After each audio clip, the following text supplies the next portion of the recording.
Tenía 12 años cuando supe que la línea entre hombre y bestia no siempre es tan clara como creíamos en San Miguel del Palmar, un caserío perdido entre los cafetales de la Sierra Norte de Puebla.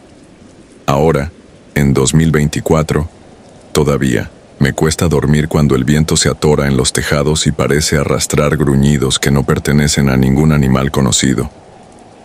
Lo que voy a contar sucedió en el verano de 2014, durante la fiesta patronal de San Bartolo, y jamás logré borrarlo de la memoria.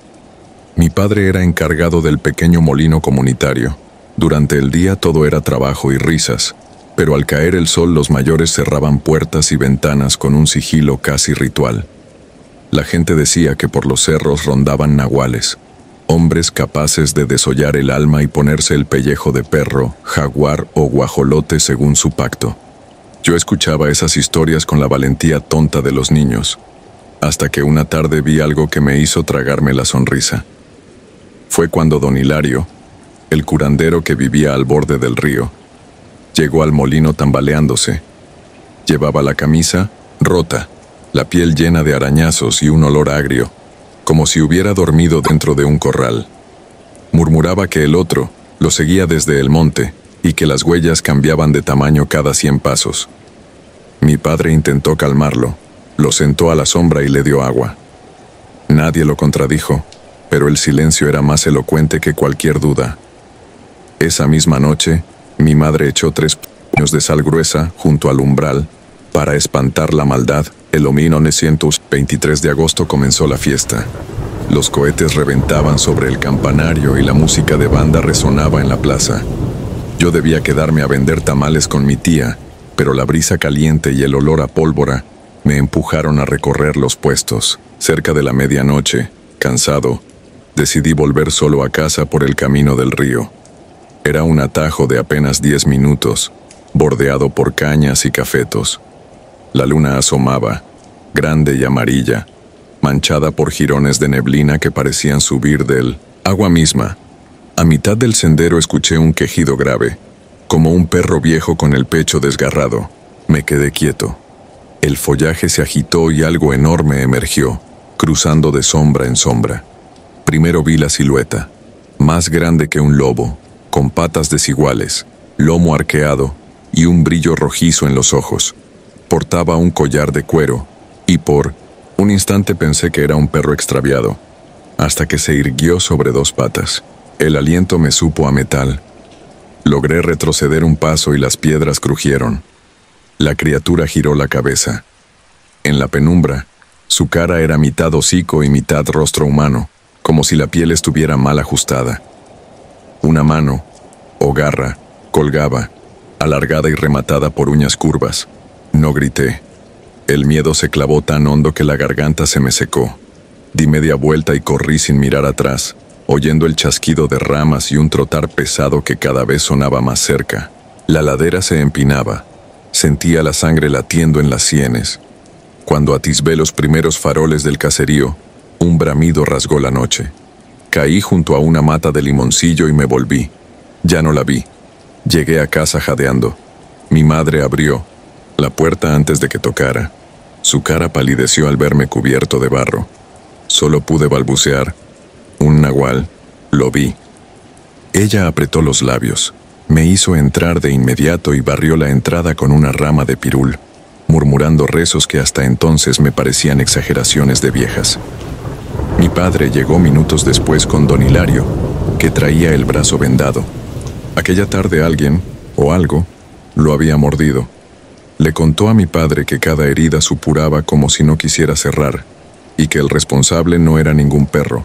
«Es uno de nosotros, pero ya no es hombre», dijo con voz ronca, y la vela tembló en su mano. Esa madrugada, los perros del pueblo aullaron sin tregua. Los gallos cantaron desordenados, como si se corrompiera el reloj de la tierra. A las 3, en punto, un estruendo sacudió la calle principal. Parecía el portón de la carpintería de don Laureano, donde guardaban las sierras. Luego un chillido, metálico y húmedo, cruzó el aire. Nadie salió. El miedo nos tenía en jaque. Mi padre, deambulaba por la sala con la escopeta heredada de su abuelo, mientras mi madre recitaba el rosario con labios resecos. Yo me acurruqué contra la pared, obligado a escuchar cómo el pueblo entero parecía contener la respiración. Al amanecer, fuimos hasta la carpintería. El portón estaba arrancado de los goznes. Dentro, encontramos la madera astillada, marcas, garras y charcos de sangre donde deberían reposar tablones. Ni rastro de don Laureano. Solo un sombrero humeante, perforado, como si hubiera sido quemado desde dentro. Los hombres se persignaron. «Es un nahual», dijo alguien. Aquellas palabras tan antiguas cobraron peso de granito. Organizaron patrullas para buscarlo entre los cafetales. Mi padre me prohibió salir, pero yo lo seguí a distancia, llevado por una mezcla de terror y curiosidad infantil. Cerca del manantial hallaron un rastro de huellas que comenzaban enormes y terminaban en pies desnudos. Sobre la hierba yacía un trapo ensangrentado. Era la camisa de don Laureano. Mi padre tragó saliva. Comprendí que la bestia y el carpintero eran la misma cosa. Alguna urgencia feroz lo obligaba a cazar y la culpa lo expulsaba de su propia piel. Nadie quiso decirlo en voz alta, pero lo entendimos. La búsqueda se suspendió cuando cayó la tarde. Los ancianos aconsejaron encender fogatas y rodearlas con sal. Dijeron que el fuego revela la forma verdadera y la sal quiebra el pacto. Esa noche, el caserío parecía un collar de brasas. Me senté con la mirada fija en las llamas, sintiendo un latido húmedo en el aire.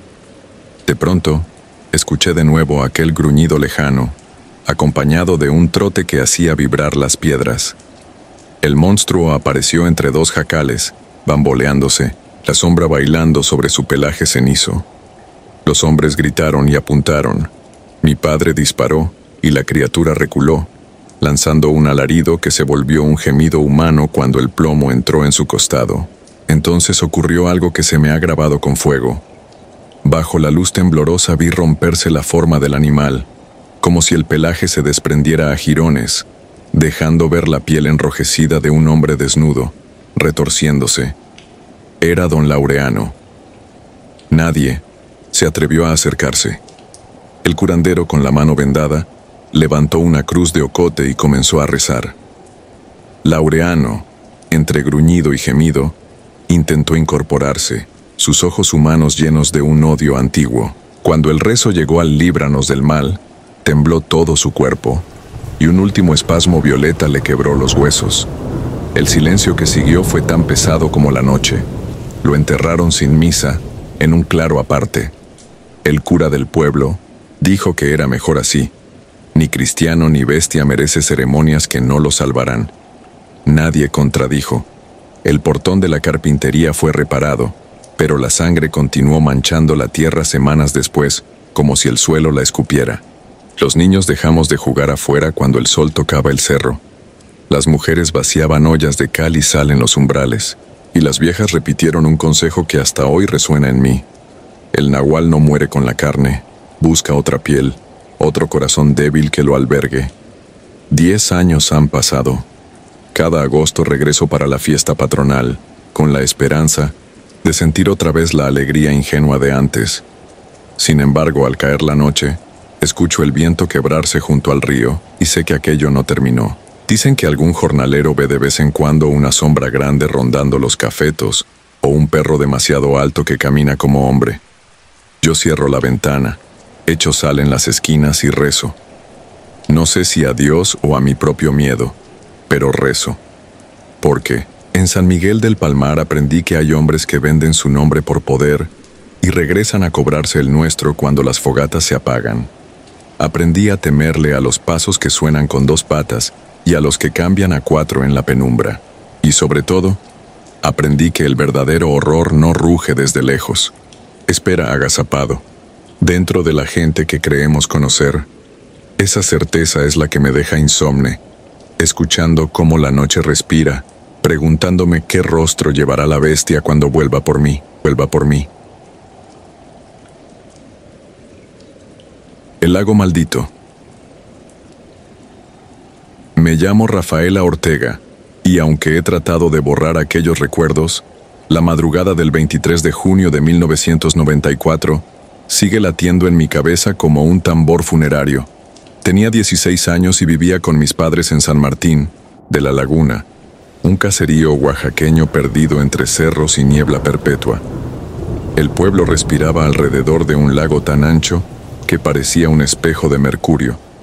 De día los niños pescábamos charales, por la tarde los hombres arreglaban redes, y al caer el sol todos corríamos a nuestras casas, cuando la campana de la capilla tañía 3 veces. Decían que, tras el tercer tañido, el monte despertaba. Desde antes de que yo naciera circulaban 2 leyendas inseparables. La primera hablaba de brujas viejas que, desnudas y cubiertas de barro, encendían fogatas al otro lado del agua. La segunda describía a la Llorona, una silueta blanca que flotaba entre los carrizos, buscando hijos que nunca volverían. Los mayores juraban haber visto fuegos danzarines y oído un lamento que helaba la sangre. Nosotros, incrédulos, lo tomábamos como cuentos de cocina, hasta que los muchachos empezaron a desaparecer. El primero fue Mateo Ruiz, robusto, 19 años, carpintero. Una noche cruzó el dique para llevar tablones a la bodega del ejido y jamás regresó. Se organizó una búsqueda con linternas y perros. Hallaron la carreta volcada y marcas de uñas en el lodo, pero ni rastro del muchacho. 2 semanas después el infortunio repitió su ciclo. Isaí Morales, pescador, 20 años, vecino de 1900, mi calle, se internó en la ribera para recoger una red olvidada. Al amanecer solo encontraron su gorra empapada flotando cerca de la orilla. Aquello quebró la serenidad del pueblo. Las mujeres colgaron ristras de ajo en ventanas, los niños ya no jugábamos al escondite y a partir de las 6, la plaza quedaba desierta. Mi primo Salvador, de 20 años, era la persona más valiente que conocía. Una tarde, frustrado por la inacción de la policía, decidió vigilar la laguna desde una trocha que bordeaba el carrizal. Yo lo vi marcharse con una lámpara de aceite y un machete. Susurré una súplica para que regresara pronto, pero no me oyó. Esa noche, mientras la luna se escondía, se alzó un gemido que hizo crujir las paredes de adobe. ¡Ay, mis hijos! El grito se multiplicó en los cerros, y luego vino un silencio tan espeso que oí mi propio pulso. Mis padres trabaron puertas y ventanas. Debajo del umbral rechinaron pasos que no pertenecían a nadie vivo. Salvador apareció al amanecer. Venía, descalzo, cubierto de arañazos y con la mirada extraviada. No habló hasta la tarde, cuando el sacristán le acercó un tazón de café. Con la voz hecha cenizas, relató que había visto una anciana en la ribera, cargando una canasta rota. Acercarse, comprendió que la supuesta canasta eran fardos de hueso. La vieja sonrió con una boca sin dientes y, de pronto, surgieron otras mujeres de entre los matorrales. Tenían la piel reseca, uñas curvas como espinas de huizache y ojos amarillos. Lo sujetaron de brazos y piernas. Lo arrastraron hasta un claro donde ardía una fogata alimentada con grasa quemada y ramas de pirul.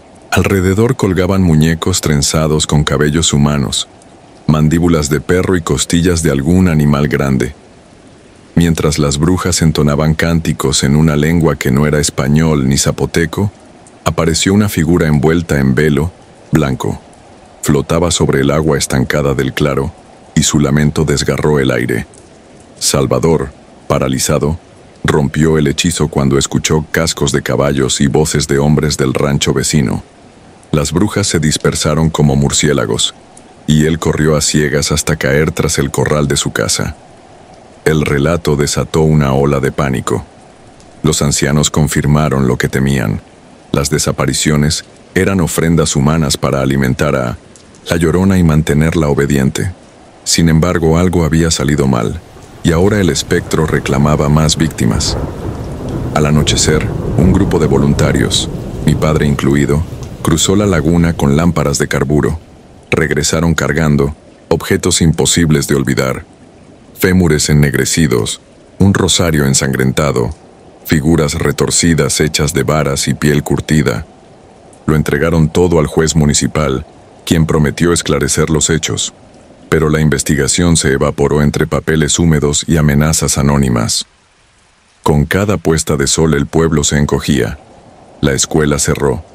El sacerdote oficiaba misas al mediodía para que nadie caminara de vuelta a oscuras. Yo pasaba las noches vigilando la curva del camino desde mi ventana. El 12 de julio, mientras las chicharras callaban, vi a la Llorona por primera vez. Una mujer alta, descalza, el vestido pegado al cuerpo como piel mojada. No tenía rostro, solo un óvalo gris que se disolvía en la neblina.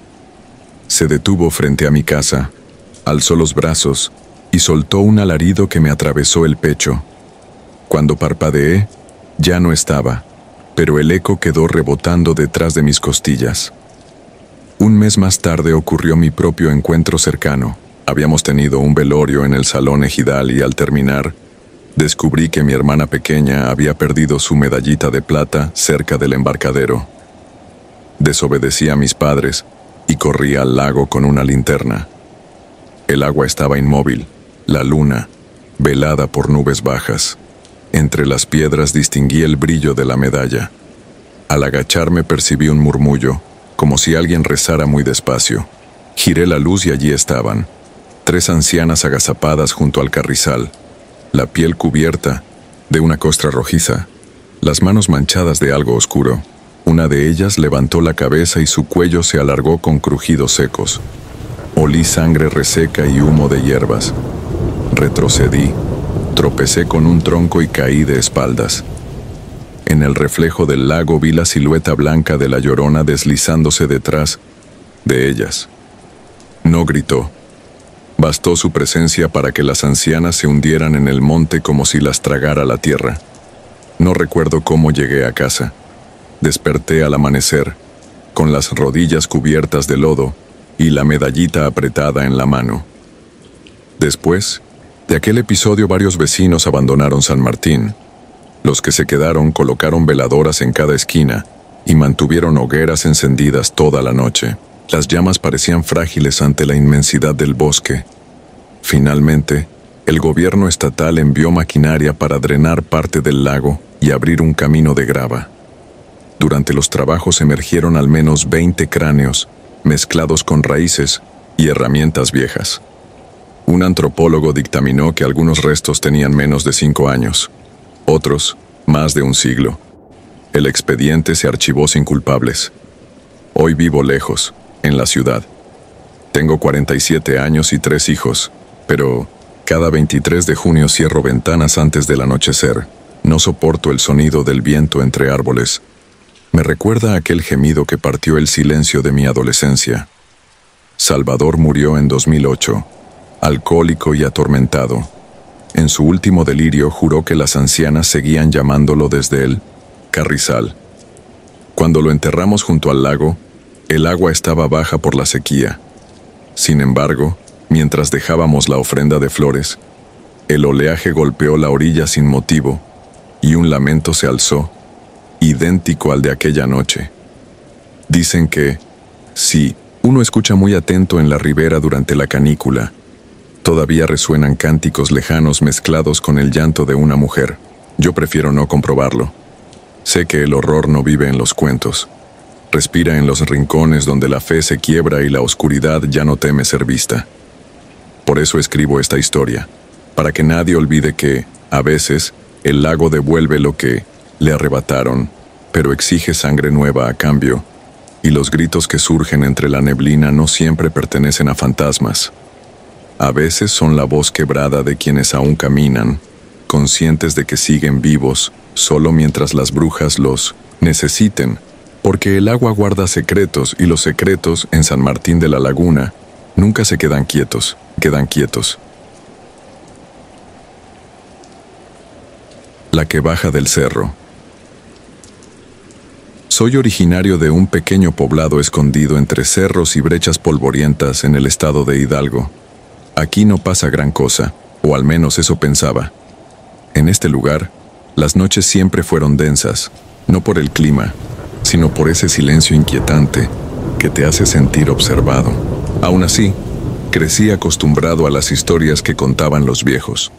La bruja del arroyo, el nahual del maizal, el hombre sin sombra y, por supuesto, la Llorona. Las escuchábamos mientras la leña crepitaba en el fogón y los perros aullaban a lo lejos, pero nadie les daba importancia. Eran cuentos, advertencias de abuela, nada más. Eso cambió un verano cuando tenía 27 años. Regresé al pueblo para visitar a mis padres luego de casi un año sin verlos. Mi vida se había complicado en la ciudad y necesitaba despejarme. Llegué un viernes por la tarde. El aire olía a tierra caliente y a humedad vieja. Y como siempre, el tiempo parecía ir más despacio allá. Mi madre me abrazó fuerte, como si supiera que algo no iba bien dentro de mí. Y esa noche me preparó chocolate con pan. Esa sería la última noche que dormiría tranquilo en ese viaje. El sábado por la mañana fui al mercado con mi papá. En el camino de regreso, pasamos por una casa abandonada en las faldas del cerro. Le pregunté qué había sido de ella, y él simplemente dijo que nadie la quería habitar. No pregunté más, pero noté que evitaba incluso voltear hacia ella. Esa tarde llovió fuerte. El aguacero azotó con furia el tejado y apagó las voces de las aves del monte. Al anochecer, el ambiente quedó empapado, como si el agua no se hubiera ido del todo. El calor dentro de la casa era insoportable, así que salí a caminar, a despejarme. Caminé rumbo al cerro, siguiendo un sendero que conocía desde niño, un viejo camino de tierra que llevaba a un riachuelo. En el pueblo nadie se acercaba a ese lugar después de que caía la noche. Decían que ahí se aparecía la que baja del cerro, una figura femenina que solo salía cuando la luna estaba llena. Nunca le puse atención. Para mí esas eran historias de campesinos supersticiosos. Esa noche la luna brillaba con tal intensidad que el camino se veía casi blanco, cubierto por la neblina que se levantaba del suelo húmedo. Avancé sin miedo, con las manos en los bolsillos y la mente en otra parte, hasta que escuché un murmullo. Al principio creí que era el viento o el sonido del agua desbordándose por las piedras, pero luego me di cuenta de que era un lamento, lento, alargado, como una mujer llorando en silencio. Me detuve. Volteé en todas direcciones, pero no vi a nadie. Solo la neblina moviéndose entre los árboles como si respirara. Sentí que algo no andaba bien. El aire se volvió espeso. Me costaba trabajo tragar saliva, como si el monte entero me estuviera observando. Seguí caminando más despacio. El lamento se volvía más claro. Me acerqué al arroyo. Justo en la curva donde el agua forma una pequeña laguna, la vi. Era una mujer de cabello larguísimo, enmarañado, con un vestido blanco empapado que se pegaba a su cuerpo. Estaba agachada, con las manos sobre el agua, gimiendo. No parecía moverse, solo sollozaba con un dolor que no era de este mundo. Me congelé. No era miedo al principio, era desconcierto. Algo dentro de mí sabía que no debía estar ahí. Di un paso atrás, pero una rama crujió bajo mi pie y la mujer levantó la cabeza. No vi su rostro. O más bien, vi algo que parecía un hueco, una oscuridad donde deberían estar sus ojos. Se irguió lentamente, sus brazos colgaban a los lados, largos, casi antinaturales. Comenzó a caminar hacia mí, no como alguien normal, sino flotando apenas por encima del suelo. Entonces sí, sentí miedo, un miedo puro, de esos que te arrastran hacia la infancia y te recuerdan que hay cosas más viejas y oscuras que la lógica. Corrí sin pensar, sin dirección. Solo quería alejarme de ese lugar. Atrás escuchaba sus pasos arrastrados, su llanto desesperado, su murmullo. Mis hijos. El viento me golpeaba la cara, las ramas me rasguñaban los brazos, pero no, me detuve. Crucé el monte como un animal asustado hasta que llegué a casa. Entré dando un portazo, despertando a mis padres. Me temblaban las piernas y el corazón se me salía por la boca. No dije nada esa noche. Nadie preguntó. Creo que sabían. Al día siguiente, mi madre me preparó café. Mientras bebía en silencio, me dijo con calma: si fuiste al arroyo, ya no regreses. Ella busca compañía. No hablamos más del tema. Decidí quedarme unos días más. No por valor, sino porque algo dentro de mí necesitaba entender qué había visto. Pregunté a algunos ancianos del pueblo, indirectamente, como quien no quiere saber la respuesta. Uno de ellos, un hombre encorvado de casi 90 años, me dijo una frase que no olvido. Esa no es la Llorona. Esa es otra, una que cuida el monte y castiga al curioso. Esa noche soñé con la figura. En el sueño estaba frente a mí, cubierta de tierra y agua, con su rostro a centímetros del mío. No hablaba, solo respiraba. Me desperté empapado en sudor y con el grito atorado en la garganta. Antes de irme, decidí pasar una última vez por el camino del cerro, pero de día. Llevaba un rosario de mi madre y una vela bendita. No encontré rastro de ella, pero el lugar ya no era el mismo. Todo estaba seco, como si no hubiera llovido en años. Ni un sonido, ni una hoja moviéndose. Dejé la vela sobre una piedra y me marché. No he vuelto a ese pueblo desde entonces. A veces creo que lo que vi fue una alucinación. Otras veces, cuando el insomnio me visita, vuelvo a escuchar ese lamento. No como un recuerdo, sino como si viniera de la ventana. Ahora entiendo que las leyendas no son cuentos para asustar niños, son advertencias, gritos viejos de la tierra, advertencias de que hay lugares que no quieren ser visitados y presencias que no quieren ser vistas. La que baja del cerro sigue ahí, esperando, llorando, buscando a alguien que la mire, y no todos regresan. El trueque de la bruja. Nací y crecí en San Nicolás de las Piedras, un caserío oaxaqueño enclavado entre cerros y magueyes, donde el viento se azuza con historias viejas. Corría 1994 cuando aquello sucedió. Yo tenía 11 años y compartía un cuarto angosto con mi hermano menor Ismael de 6. Nuestra ventana, un marco de hierro sin mosquitero, daba a la calle polvorienta que conducía al río Atoyac. De día era solo un camino cualquiera, pero de noche se convertía en pasillo de murmullos. Algunos juraban oír a la Llorona caminando con el agua hasta los tobillos, buscando a sus hijos entre las piedras. Todas las madrugadas, Ismael despertaba. Primero, lo hallaba pegado a la ventana, hablaba en susurros, y al principio pensé que jugaba con la sombra de los nopales. Una madrugada, harto de su murmullo, le pregunté con quién charlaba. Contestó sin voltear: con la señora que huele a incienso, la que me promete trompos y cajeta. Sentí un hilo helado recorrerme la espalda. Nadie, salvo mis padres, debía saber que a Ismael le fascinaba esa golosina pegajosa. Conté a mi madre lo que Ismael repetía. Ella palideció. Recordó el rumor de una anciana que vivía más abajo, en un jacal junto al cruce del río. Decían que de joven había sido partera, que después se dedicó a volver la suerte de la gente y que algunos chiquillos jamás regresaron de sus encargos de agua o leña si la veían cerca. Mi padre, hombre de manos rudas y pocas palabras, buscó justificarse con lógica de campo. Seguro es un vagabundo que ronda las casas. Pero algo en su mirada revelaba que temía el nombre que nadie quería pronunciar: bruja. Esa tarde, mis padres fueron a la parcela y volvieron antes de que oscureciera. Creí que el asunto se había enfriado, hasta que oí el golpeteo frenético en la puerta del jacal de la esquina. Yo seguía a prudente distancia.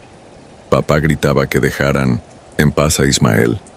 Mamá, temblorosa, sostenía un rosario quebrado. La puerta se abrió y apareció una mujer tan encorvada que parecía doblada por dentro. Piel como costra de maíz, pelos largos y revueltos, ojos hundidos, boca negra de tanto mascullar hierbas.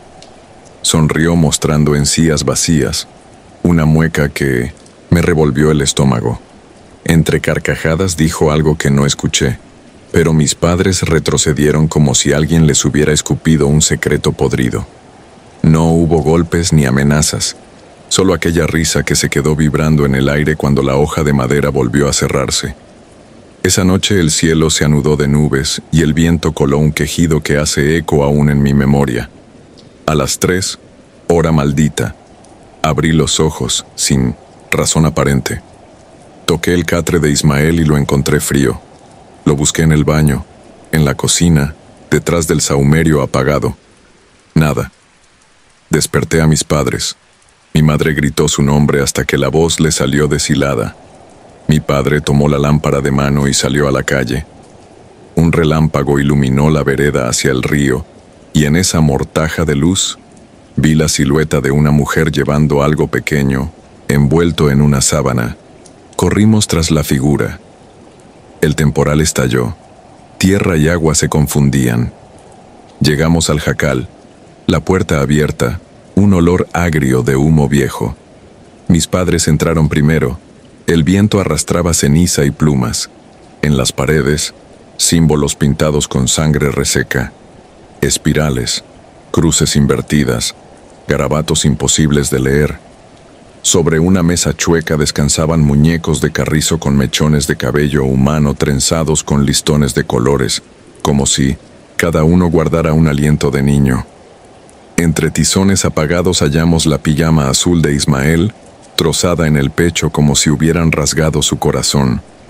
No había rastro de él ni de la anciana.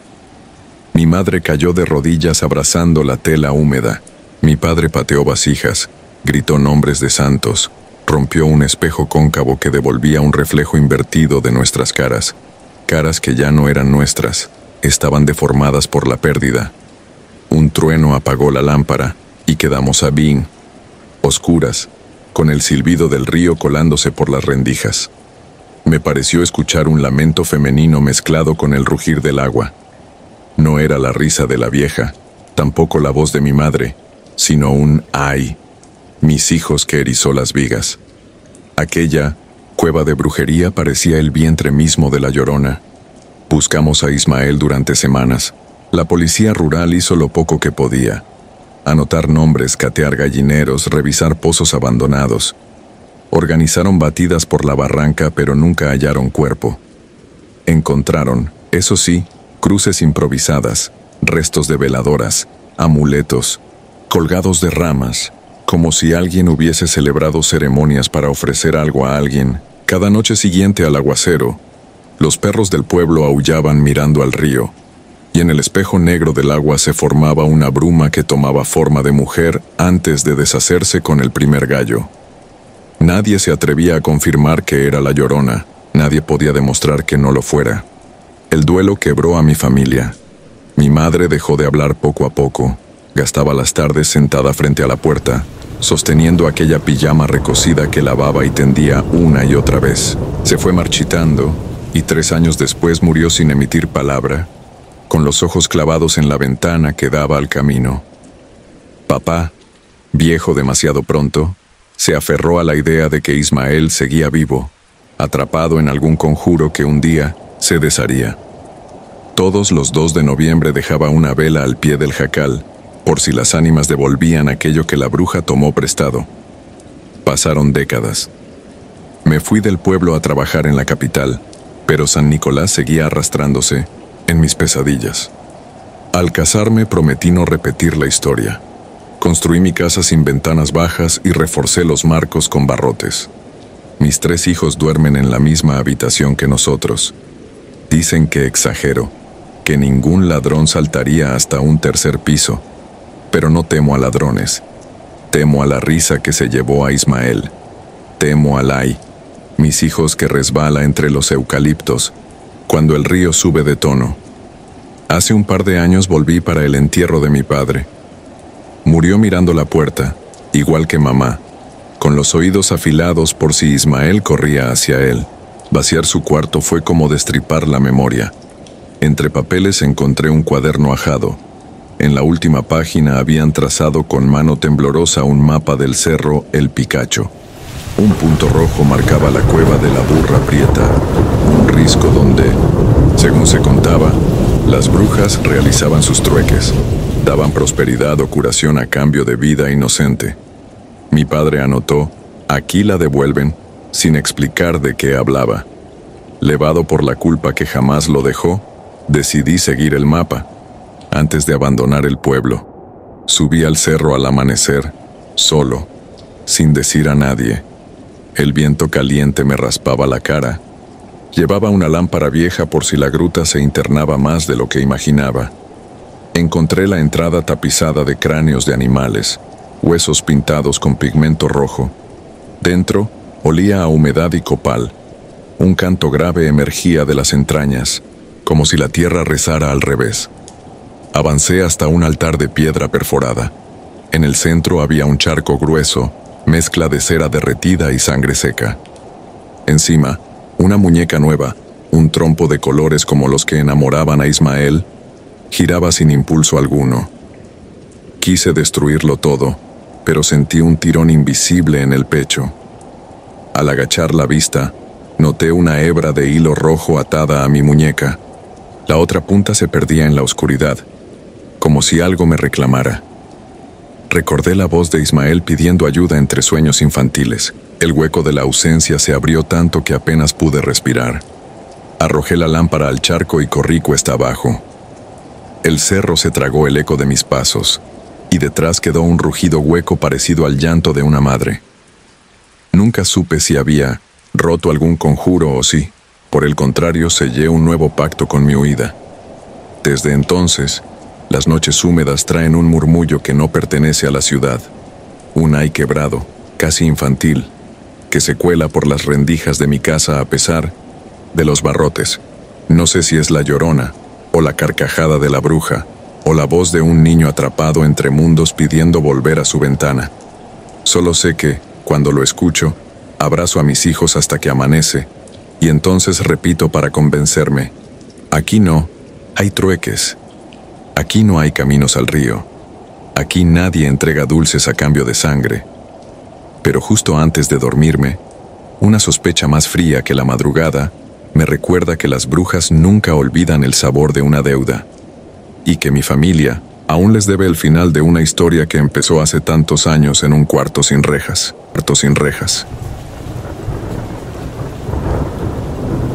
La Tierra Roja. Me llamo Mateo, tengo 31 años, pero cada vez que pienso en lo que ocurrió cuando tenía 11 regreso, sin remedio, a la senda polvosa de San Pablo de las Palmas, un caserío serrano de Guerrero donde el sol se inclinaba sobre los maizales hasta parecer de cobre derretido. Éramos pocos niños y menos distracciones. Por eso, después de la escuela, corríamos a una explanada al borde del río para improvisar partidos de fútbol con un viejo balón de cuero que se descosía por los remates. A un costado estaba la casa de don Eleuterio, un hombre que vivía solo entre mezquites retorcidos.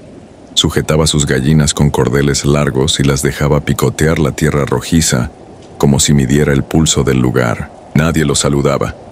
Cada tanto se le escapaba un gruñido que no parecía humano, una vibración profunda que te hacía temblar los huesos antes de entender por qué. En mayo de 2003, mi primo Julián llegó de la cabecera municipal con un balón nuevo. Relucía tanto que parecía un espejo para el sol. Juramos cuidarlo, pero aquella misma tarde un tiro desviado lo mandó sobre la cerca de carrizos que delimitaba la propiedad del viejo. Caer allí equivalía a darlo por perdido. Todos sabíamos que don Eleuterio se quedaba con lo que cruzara sus alambres. Sin embargo, eran apenas las 5. El calor había vuelto el aire denso, las cigarras zumbaban como si afilaran cuchillos, y la vergüenza de volver a casa sin balón me caló más hondo que el miedo. Julián adivinó mis intenciones y, camino de regreso, me susurró que no hiciera locuras. Fingía sentir, pero pasada la medianoche salí por la ventana con una linterna de pilas flojas y un machete sin filo, reliquia de mi abuelo. El caserío dormía. Solo el croar lejano de los sapos quebraba el silencio. Esperé bajo la ceiba de la plaza a que apareciera Julián, quien, a pesar de sus temores, llegó encorvado y pálido. No hablamos.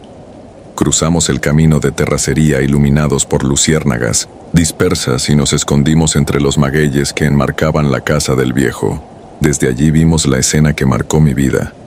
En el patio trasero, don Eleuterio se arrodillaba sobre un círculo de tierra removida, rodeado de huesos chamuscados dispuestos en forma de cruz. El aire olía a gallinaza y a algo más espeso, como cobre oxidado. El hombre sostenía un guajolote vivo, al que le arrancó la cabeza de un mordisco.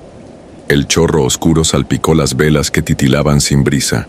Después, con la sangre aún resbalándole por la barba, murmuró algo en una lengua extraña y comenzó a contorsionarse. No entiendo por qué no huimos enseguida. Tal vez la incredulidad nos clavó los pies al polvo. La piel del viejo se abrió en grietas que emitían crujidos de leña verde. Sus manos se estiraron hasta formar garras negras. El espinazo se arqueó y el rostro se alargó en un hocico de perro gigante. Cuando soltó un aullido que hizo vibrar las láminas del techo, la linterna se me resbaló. Al golpearse contra un tronco se encendió de golpe y el haz de luz nos delató. Los ojos amarillos de la bestia se fijaron en nosotros. Sentí como Julián me agarraba la camisa antes de echar a correr hacia el río.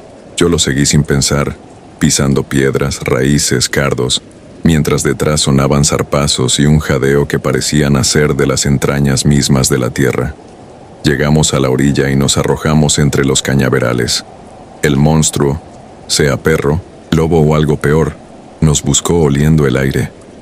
Podía oír sus pasos aplastando la hojarasca, el siseo de su respiración, los chasquidos con que cerraba su quijada como si probara el viento. Me tapé la boca con las manos para no gemir.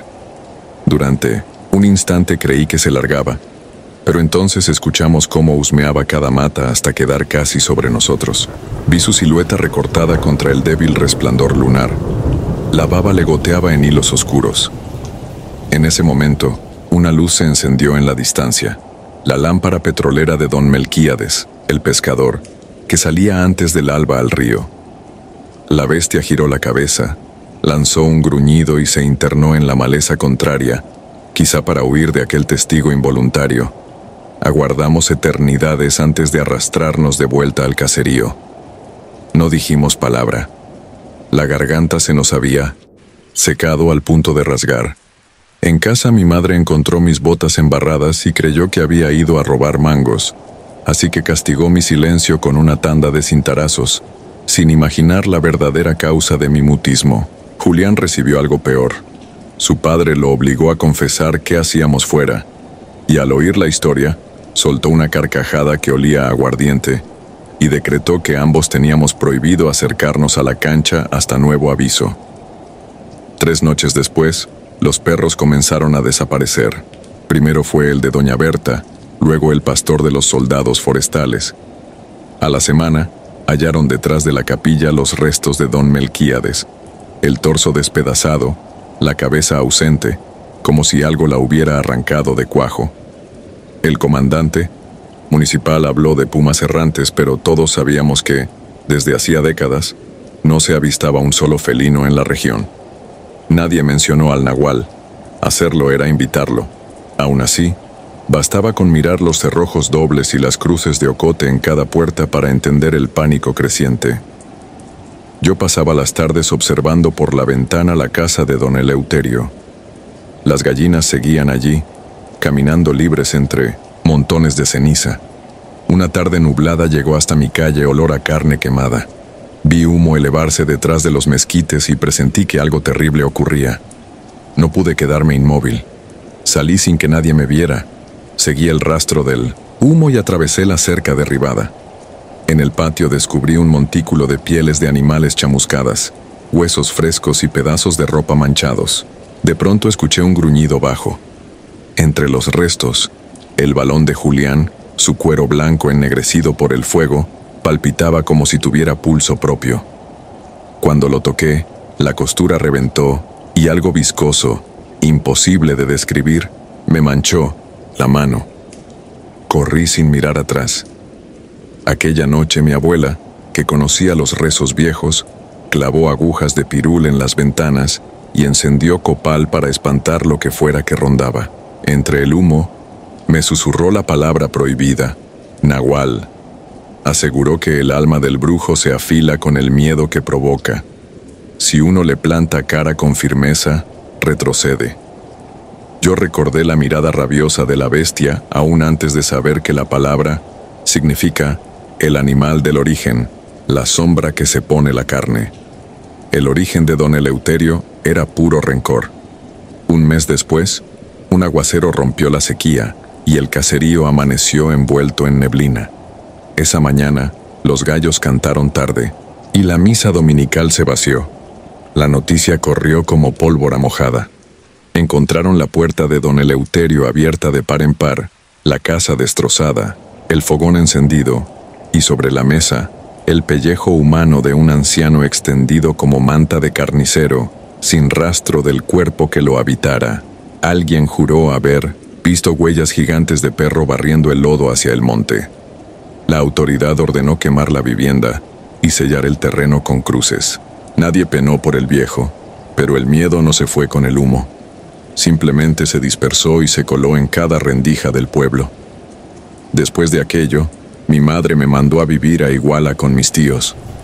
Dijo que necesitaba colegios de verdad. Solo años después comprendí que me alejaba del eco de aquella piel vacía. Cada vez que vuelvo a San Pablo, el terreno de don Eleuterio sigue baldío. En las tardes caniculares, los zopilotes dan vueltas lentas sobre el erial, como si aún olieran sangre.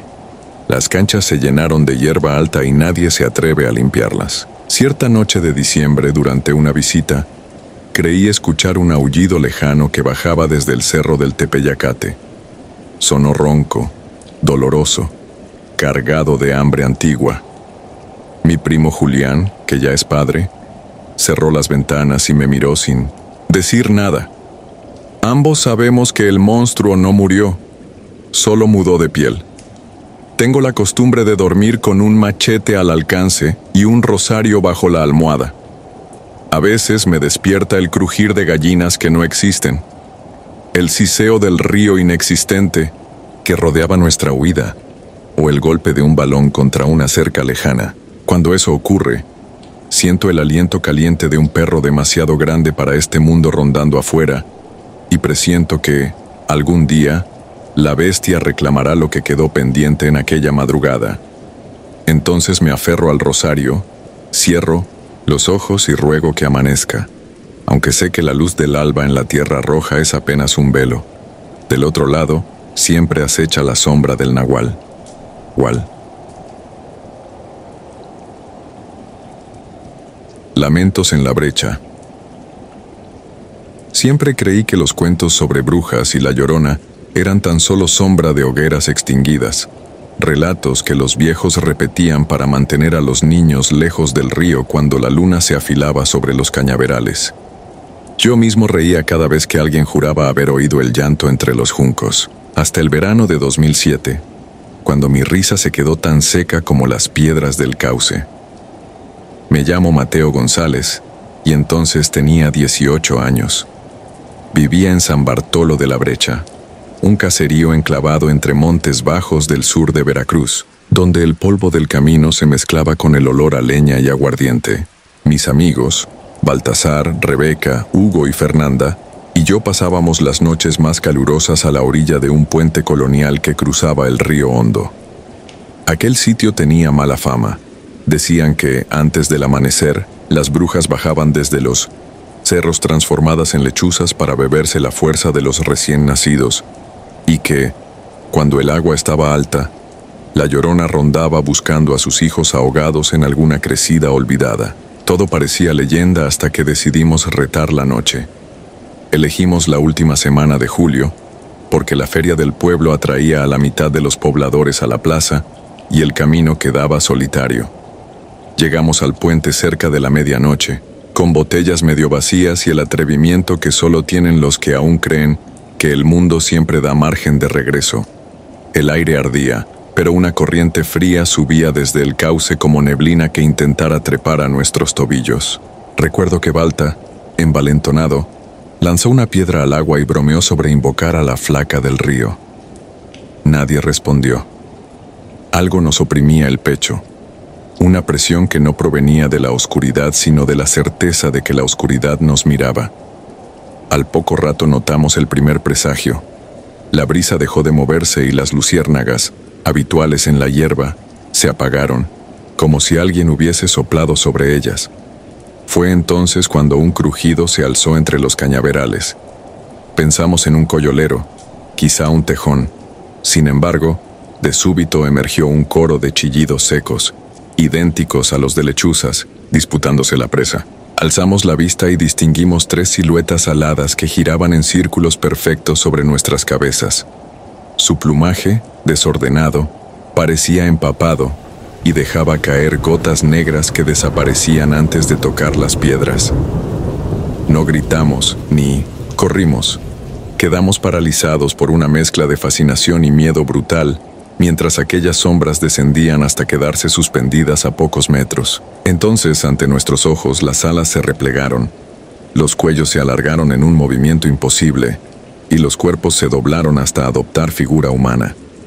Eran mujeres huesudas, cubiertas con mantos tan oscuros que parecían absorber la luz de la luna.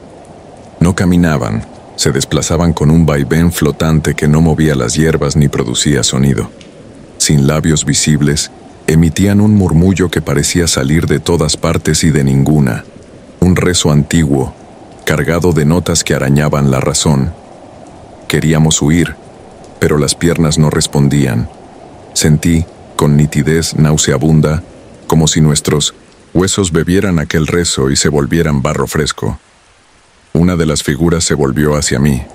No tenía ojos, solo órbitas negras de donde brotaba un resplandor azulado, igual al de las linternas de pescador que a veces se ven flotando río abajo. Comprendí que no nos observaba para reconocernos, sino para contarnos como cabezas de ganado antes del sacrificio. La temperatura cayó de golpe. El sudor se heló en mi espalda. Desde la orilla opuesta comenzó a escucharse un gemido. Era distinto al canto de las brujas. Era una queja larga, arrastrada, que parecía arrugar el aire. El sonido se hundía en el agua y volvía ampliado, como si el cauce fuera un tubo hueco. Pude notar cómo las figuras aladas se apartaban lentamente del puente y se esfumaban entre la bruma, cediendo el escenario a una presencia más honda, más antigua. El llanto se hizo humano.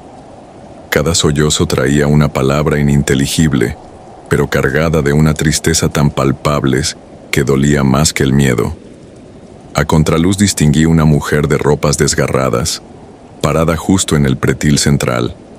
Su cabello, largo y enmarañado, goteaba como si saliera de las profundidades. No se movía, pero su lamento avanzaba hacia nosotros con la fuerza de la corriente. Sentí que el puente entero flotaba sobre aquel gemido. Fernanda, temblando, susurró una oración. Yo apenas podía respirar. La figura bajó la cabeza y entonces vimos que no tenía rostro, solo una superficie gris, lisa, como la piedra donde rezan los nombres borrados de los difuntos. Cada lágrima que caía al río rebotaba en un resplandor fosforescente. Supe que, de algún modo, estaba contando las almas que el agua le había robado y que venía por más. Mis amigos reaccionaron antes que yo.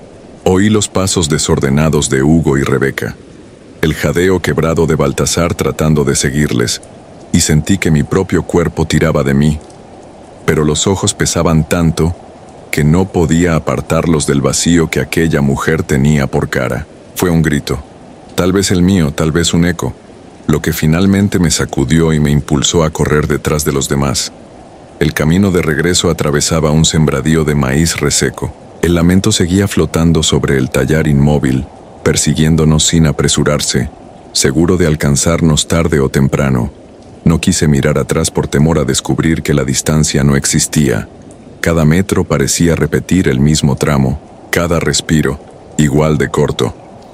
Cuando por fin vimos la primera lámpara del pueblo, el llanto se apagó de golpe, como si lo hubiese cortado una navaja. Nos refugiamos en la casa de Balta. Ninguno logró pegar ojo. El amanecer encontró nuestros rostros grises y las manos entumecidas. Nadie hablaba. Nos limitábamos a escuchar si el viento traía un eco que confirmara la pesadilla. No llegó ninguno, pero el silencio tampoco trajo alivio. A media mañana decidí contárselo a mi abuela Hilaria, partera y rezandera, mujer a la que todos acudían cuando la ciencia se declaraba impotente. Escuchó sin interrumpir, su mirada fija en mis manos que aún temblaban. Al terminar, tomó un frasco de sal bendita y lo colocó frente a mí. Dijo que muchas noches había visto a las brujas descender desde la brecha y que, donde ellas posaban sus sombras, la Llorona acudía porque el dolor las alimentaba a todas. Explicó que siglos atrás, la corriente había arrastrado a varios niños y que sus madres, desesperadas, pactaron con las brujas para recuperarlos. El trato fracasó. Desde entonces, aquellas mujeres, convertidas en aves nocturnas, regresaban para recordar el pacto incumplido, y la madre más herida, la Llorona, deambulaba buscando lo que ya no existe. No le conté a nadie las palabras de mi abuela. Temía que al repetirlas se ataran aún más a mi garganta. Con mis amigos bastó una mirada para entender que ninguno deseaba revivir aquella madrugada. Durante meses evitamos el puente, las fiestas junto al río, incluso la feria, pero la noche no se despegaba de nuestros hombros. Algunos pobladores comentaban que después de aquel julio, gallinas amanecían sin sangre y perros aparecían con los ojos velados frente a sus dueños. Había quien culpaba a los coyotes. Yo sabía que no eran animales de carne los que husmeaban en los corrales. La última vez que volví al puente fue 5 años después, cuando la carretera nueva dejó la arcada en ruinas y el agua se extinguió en varios hilos cenagosos. Quise enfrentar el recuerdo, convencerme de que todo fue sugestión juvenil. Bajé al lecho seco. El concreto lucía resquebrajado.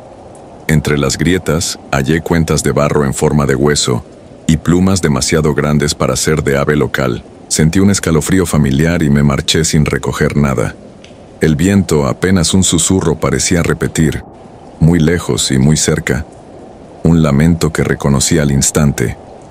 Ahora, cada vez que escucho correr agua en acequias o canales, revivo el frío de esa noche. Sé que nada de lo que vimos fue error o broma.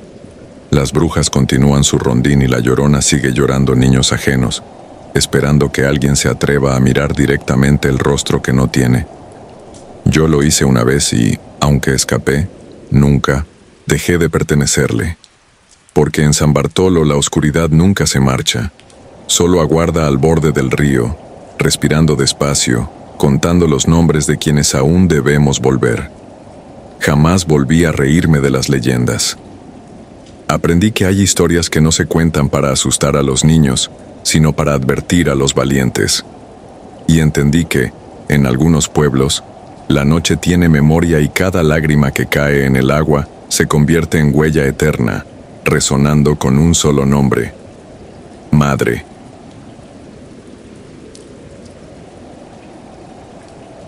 Gritos en la quebrada. Me llamo Víctor Mendoza, y todavía hoy, 8 años después, no consigo dormir si escucho correr el agua debajo de mi ventana. Corría el año 2017 cuando todo empezó, en San Pedro de las Nubes, un caserío perdido entre cañadas de la Sierra Mixe de Oaxaca, donde la neblina llega temprano y se queda atrapada entre los tejados de lámina. Vivía allí con mi esposa, Daniela, y nuestra hija Lucía. Yo daba clases en la primaria rural. Daniela cuidaba las milpas de su familia y atendía las gallinas. Llevábamos meses deseando otro hijo sin conseguirlo. Fue entonces cuando ella insistió en visitar a doña Eulalia, la comadrona que, según los viejos, sabía hablarle a la montaña. Nunca confié en esas curaciones, pero en San Pedro era costumbre acudir a ella antes de bajar a la ciudad. Subimos a su choza al anochecer, siguiendo un vericueto que rodeaba el arroyo. Doña Eulalia nos recibió con una lámpara de petróleo que dibujaba sombras enormes sobre las paredes de barro. Olía a copal, humo y algo agrio. Apenas cruzamos la puerta, la anciana se dirigió a Daniela con una voz rasposa. «Traes nublado el vientre, hija». Me hizo quedarme fuera, porque el remedio se avergüenza si un hombre mira. Esperé junto a un gallinero vacío, escuchando un susurro constante, como si alguien rezara en una lengua antigua. Pasaron 40 minutos. El bosque se había vuelto una muralla negra punteada de luciérnagas cuando Daniela salió sosteniendo un frasco turbio. Tenía los ojos vidriosos y no recordaba nada, salvo que la obligaron a beber un brebaje picante que abriría el camino de la vida. Bajamos sin hablar. Cada paso sobre la vereda parecía crujir como hueso seco. Esa noche no hubo luna, solo el rumor del río retumbando en el barranco. 3 meses después, Daniela anunció su embarazo. Fue una alegría feroz, pero al mismo tiempo comenzó el verdadero horror. La primera señal llegó con un olor a cera quemada que impregnó nuestra casa la madrugada del 2 de noviembre. No había velas encendidas. Luego, al 5.º mes de gestación, se escucharon carcajadas femeninas detrás de la barda. Eran risas viejas, roncas, entrelazadas con un llanto gutural que se apagaba tan pronto encendíamos la lámpara. A veces parecían rezar, otras veces gemían como animales heridos. La noche en que entendí que algo nos acechaba, me despertó un golpe seco en el techo de lámina. Salí al patio con mi machete y la linterna. Sobre la tierra había pisadas delgadas, desnudas que se dirigían al arroyo. Brillaban húmedas como recién formadas. Seguí el rastro hasta el puente de madera. El haz de la linterna resbaló sobre la corriente y allí, en medio de la bruma, vi una figura de mujer envuelta en un rebozo blanco, el cabello chorreando hasta el agua. No tenía rostro, solo un óvalo oscuro. Cuando sollozó, ¡ay, mis hijos!, el sonido me rompió el estómago. Corrí y no miré atrás. Las noches siguientes trajeron avistamientos de sombras sobre los peñascos, filas de velas encendidas a mitad del sendero y ráfagas de aire helado dentro de la casa, aunque las ventanas estuvieran cerradas. Lucía empezó a despertarse gritando que las señoras flacas la llamaban desde el corredor. Daniela, pálida y ojerosa, se abrazaba el vientre cada vez que el viento traía un quejido. Intenté razonar. Tal vez malas bromas, tal vez alucinaciones por el embarazo, pero en San Pedro la lógica se deshace en las cañadas como la niebla, al mediodía. Busqué ayuda en el padre Rafael, el misionero que visitaba la región 2 veces al mes. Cuando le conté, su rostro se endureció. Es obra de las brujas del peñasco de Puctzi, sentenció. Me habló de ancianas que vivían, recluidas en cuevas, hermanas de la Llorona, capaces de robar la sangre de los recién nacidos para rejuvenecer. Dijo que la bebida de doña Eulalia era un convite, un permiso para que aquellas criaturas reclamaran el hijo que crecía en el vientre de mi esposa. Organizó una bendición de urgencia en nuestra casa. Colgamos ramas de pirul, asperjó agua, bendita en cada esquina y colocó velas frente a las ventanas. Cuando se iba, me susurró: si escuchas que alguien llora, no mires. Si llaman tu nombre, no respondas. Empaca y vete antes de luna nueva. Pero Daniela se negó a marcharse. No abandonaré la casa que levantó mi padre, dijo con la calma obstinada de las mujeres serranas. La luna nueva llegó una semana después. Esa tarde el aire olía a tierra mojada, aunque no llovía. Al caer la oscuridad, todas las luces del pueblo parpadearon y se apagaron. Encendí lámparas de queroseno. Las llamas bailaban débiles, como si algo las sorbiera. A medianoche, el llanto de una mujer inundó el valle. No era un sonido distante, provenía del umbral de nuestra puerta. Un alarido prolongado, saturado de dolor. Daniela tembló. Lucía apretó mi brazo hasta clavarme las uñas. Me armé de valor, abrí la ventana, apenas un resquicio, y vi el camino iluminado por un resplandor azulado. Sobre la vereda avanzaban 4 figuras decrépitas cubiertas con mantos blancos desteñidos. En sus manos huesudas sostenían candiles vacíos que, sin embargo, ardían con una flama lechosa. La que iba al frente levantó la vista y me buscó con unos ojos negros, sin brillo. Sonrió mostrando encías desgastadas. Cada paso que daban no dejaba huella en el polvo, como si flotaran. Reconocí la carcajada áspera que nos había perseguido durante semanas. Cerré de golpe y atranqué la puerta con la cómoda. Las mujeres comenzaron a rasguñar la madera, no con furia, sino con paciencia. como si supieran que tarde o temprano cedería. Sus uñas producían un chirrido que se colaba entre los tablones hasta el centro del pecho. Rezamos, gritamos, lloramos. Parecía no importar. Entonces Lucía señaló la ventana trasera. Al otro lado del vidrio, una mujer cubierta de lodo, con la cara vuelta hacia el cielo, sollozaba mis hijos una y otra vez mientras se golpeaba el pecho ensangrentado. El cristal vibraba con sus lamentos. El padre Rafael había dejado un pequeño relicario con una cruz de ocote. Lo posé sobre el vientre de Daniela y prometí que la sacaría de aquella montaña antes de que amaneciera. Con el machete rasgué las balastras del corral y abrimos un hueco en la tapia del fondo. Salimos a la huerta, rodeados por un silencio hundido, expectante. Cada tanto, un murmullo de risas lejanas corría entre las nopaleras. Tomamos la vereda hacia la quebrada. Faltaba poco para las 4 cuando el cielo empezó a clarear. Creímos haber escapado hasta que a mitad del puente colgante escuchamos un crujido de sogas tensándose. Algo pesado avanzaba detrás de nosotros. Giré la linterna. Al borde de la pasarela se balanceaba la misma mujer cubierta de lodo, pero ahora su rostro era una máscara vacía. Detrás de ella las 4 ancianas se agazapaban como buitres aguardando. El llanto se convirtió en un bramido que hizo vibrar las tablas. Lucía gritó. Daniela cayó de rodillas sujetándose el vientre, diciendo que sentía una mano fría rodeándole la cintura. No pensé, solo actué. Desenvainé el machete y corté la cuerda izquierda del puente con 3 golpes frenéticos. El tramo posterior se desplomó hacia el barranco entre un estrépito de madera rota. El grito de las ancianas se mezcló con el fragor de las tablas al estrellarse contra las rocas. El llanto cesó, reemplazado por un susurro que se apagó con el eco. Corrimos hasta la carretera, cruzamos el arco de bienvenida del pueblo y seguimos de frente, sin volver la cabeza. En la primera curva nos recogió una camioneta de carga que venía de Jaltepec. El conductor, al ver nuestro estado, no hizo preguntas. Nos llevó hasta la clínica regional. Daniela dio a luz un mes después, bajo supervisión médica. Nuestro hijo nació sano. Vendimos la casa por teléfono y nunca regresamos. Supimos, tiempo después, que un desprendimiento de lodo sepultó el viejo sendero hacia la choza de doña Eulalia y que la anciana desapareció sin dejar rastro. Algunos dicen que aquella noche el río creció sin lluvia, otros que se oyeron voces de mujeres peleando bajo el puente roto.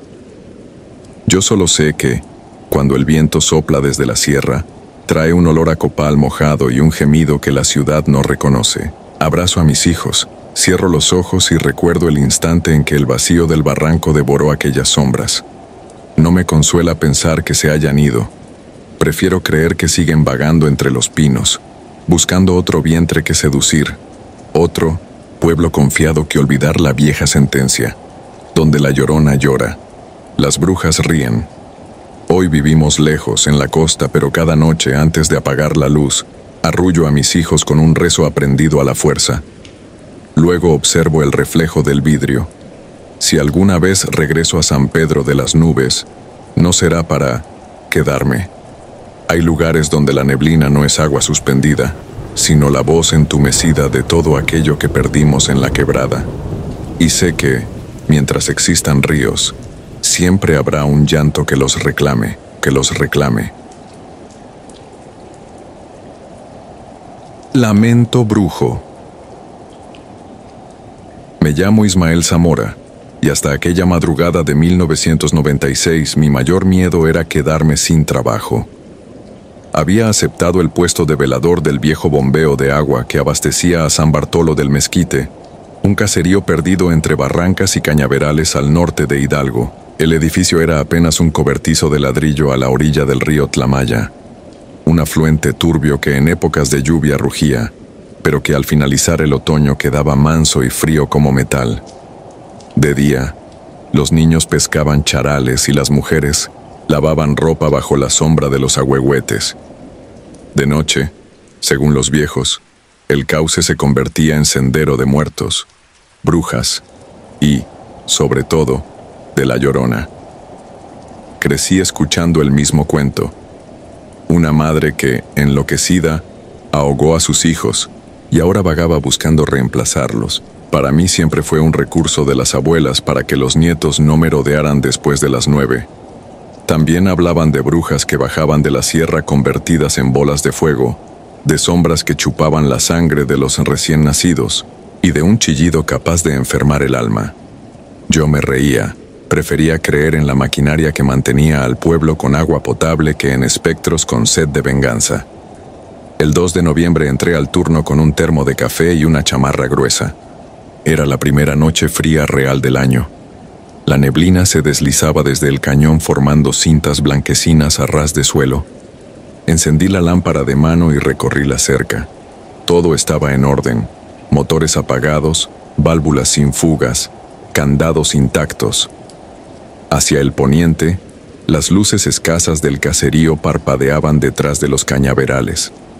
El único sonido provenía de las ranas y del zumbido perezoso de un transformador. Pasada la medianoche ocurrió el primer silencio. Fue tan repentino que hasta el motor de mi corazón pareció detenerse. Ni grillos, ni agua, ni viento. Me acomodé los audífonos pensando que quizá había dejado de escuchar por concentración, pero no. Era el mundo el que se había callado. En el mismo instante sentí un frío distinto, un descenso brutal que me erizó el cuero cabelludo. El aire olía a lodo viejo, como cuando se desentierra algo que llevaba años bajo tierra. Frente a mí, del otro lado del río, apareció una chispa naranja. Era pequeña, temblorosa, a unos 10 metros del agua. Luego surgió otra encima del panteón, y otra junto al gran ceiba donde la gente deja cruces de pirul. Las tres comenzaron a danzar, a girar en espirales lentas, como si un mismo hilo invisible las manejara. Recordé el rumor de las brujas que viajan ardiendo y, por primera vez, no me hizo gracia. Cerré la reja y di un paso atrás, pero el hormigueo en los huesos me clavó al sitio. Las chispas se fundieron en columnas de fuego y ante mis ojos se abrieron en la carne espectral de 3 mujeres. Vestían trapos largos, negros, roídos. Las siluetas eran desproporcionadas, casi sin cuello, brazos larguísimos que caían hasta las rodillas. No caminaban, se deslizaban con movimientos bruscos, como si cada cuadro de la realidad se saltara 1 o 2 fotogramas. No tenían rostro, solo huecos oscuros donde la brasa interior pulsaba, sin llamas, sin calor. Quise correr, pero entonces escuché el llanto, no el gemido lejano que uno imagina. Era un sollozo húmedo que parecía salir del mismo lecho del río. Era demasiado humano y al mismo tiempo terriblemente hueco. El sonido no rebotaba en las paredes del cobertizo ni viajaba por el aire. Atravesaba mi pecho, vibraba en mis costillas. Instintivamente dirigí la lámpara hacia el agua. Algo blanco flotaba río arriba, detenido contra la corriente. No me pareció lógico. El tlamaya seguía en reposo, y sin embargo aquella masa avanzaba. La neblina se apartó lo suficiente para que la luz revelara el vestido. Era largo, mugriento, adherido a un cuerpo que parecía recién sacado del río. Se distinguían los pliegues empapados pegados a las pantorrillas huesudas y a los antebrazos amoratados. El cabello, negro y viscoso, cubría el rostro. El lamento se mezclaba con un sonido infantil, el chapoteo de patitas invisibles, como si varios niños corrieran al borde del agua sin que pudieran verse. Sentí que aquel vestido blanco no venía solo. Las brujas aguardaban agazapadas, extendiendo sus brazos como si condujeran a la mujer. Ella se irguió varios centímetros sobre el cauce, rompiendo las leyes de la gravedad.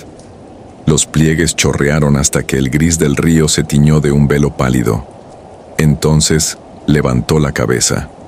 No olvidaré ese rostro sin ojos, cuencas vacías, pero no oscuras. Dentro latía algo acuoso, transparente como si tras la piel hubiera otra superficie líquida. La boca, resquebrajada, se abrió y el llanto se transformó en un chillido punzante.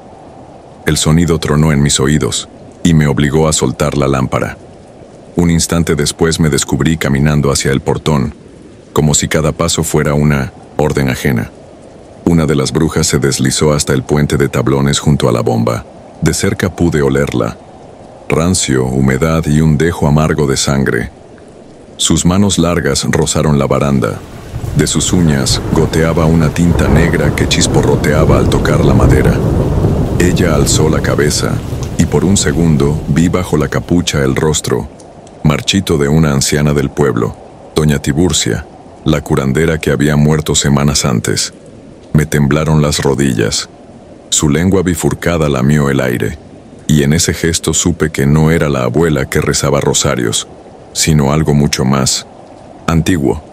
El chillido subió de tono, casi imperceptible, hasta convertirse en vibración pura. Las lámparas del cobertizo explotaron una tras otra, y la única luz provenía de aquel vestido blanco flotando entre bruma. Escuché nombres de niños susurrados por voces de ancianos, como un coro que enumerara a sus pérdidas. Entre los murmullos, reconocí el de mi hermana Lucía, ahogada en el mismo río cuando yo tenía 8 años. No había forma de que supieran. Nadie, excepto mi padre, conocía ese recuerdo. Sentí la bilis subir a la garganta. Me aferré a la verja y cerré los ojos. Recé sin saber a quién. Las maderas del puente crujieron. La bruja avanzaba. Cada paso dejaba un rastro viscoso que se ennegrecía. Abrí los ojos y, sin entender cómo, recordé las palabras de mi abuela. Si te llaman, no respondas. Si te miran, no parpadees. Si te ofrecen la pena ajena, devuelve silencio. Contuve el aliento y aparté la vista del río, clavándola en la grava junto a mis botas. El chillido se detuvo tan abruptamente como había iniciado. Al instante, los sapos volvieron a croar. Un gallo cantó a lo lejos y el viento regresó con olor a caña quemada. Levanté la vista. El río estaba vacío, el puente intacto y el cobertizo iluminado únicamente por la luna. No había huellas, ni fuego, ni mujer alguna. Solo la lámpara rota a mis pies y el sonido acelerado de mi sangre. No volví al interior de la bomba. Me quedé sentado afuera, temblando, hasta que despuntó el alba. Cuando el sol se alzó sobre los cerros me atreví a cruzar el puente. Donde la bruja había pisado encontré 3 marcas alargadas, todavía negras, incrustadas en la madera como quemaduras profundas. Arranqué los tablones y los arrojé al río, aunque temblaba al hacerlo porque imaginaba que aquello era un gesto de desafío. Esa misma tarde fui a ver a don Laureano, el sacristán de la parroquia y el hombre más anciano del lugar. Le conté, atropellado, lo ocurrido. No dije su nombre, pero él apretó los labios, palideció y se persignó. Luego murmuró algo que todavía me hiela. Cada 13 inviernos, dijo, las brujas cruzan con la mujer que llora. El río queda en silencio, porque Dios les quita la voz a los vivos para que escuchen la de los muertos. Ellas guían su pena, ella alimenta su hechicería. No pronunció más. Me entregó un puñadito de sal de grano y una medallita oxidada de San Miguel. Ponlas junto al motor y nunca te quedes solo al otro lado del puente, añadió antes de despedirme. Desde entonces, cada noche que trabajo coloco esa sal formando un anillo puntual alrededor de la bomba, aunque detesto admitirlo porque suena a superstición. Han pasado 9 años y el pueblo sigue viviendo como si nada. Fiestas, patronales, sembradíos, niños jugando en la ribera. Yo continúo encendiendo motores y revisando válvulas, pero jamás recorro el camino completo en la oscuridad. Cuando sube la neblina siento, detrás del zumbido del transformador, el murmullo de un lamento quebrado.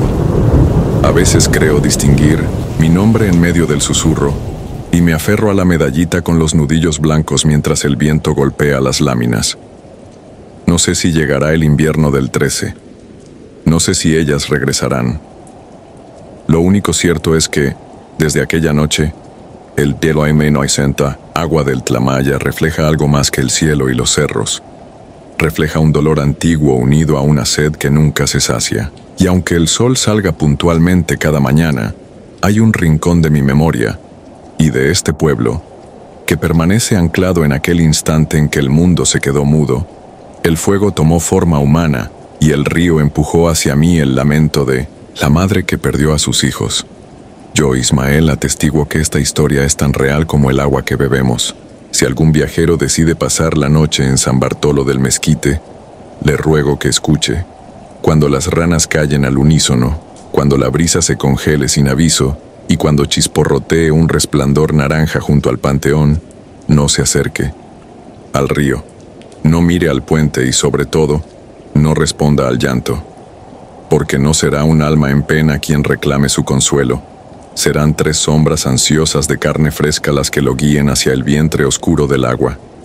Y después, cuando todo vuelva a su calma aparente, tal vez sea su nombre el siguiente en la letanía que viaja con el lamento brujo río abajo, brujo río abajo.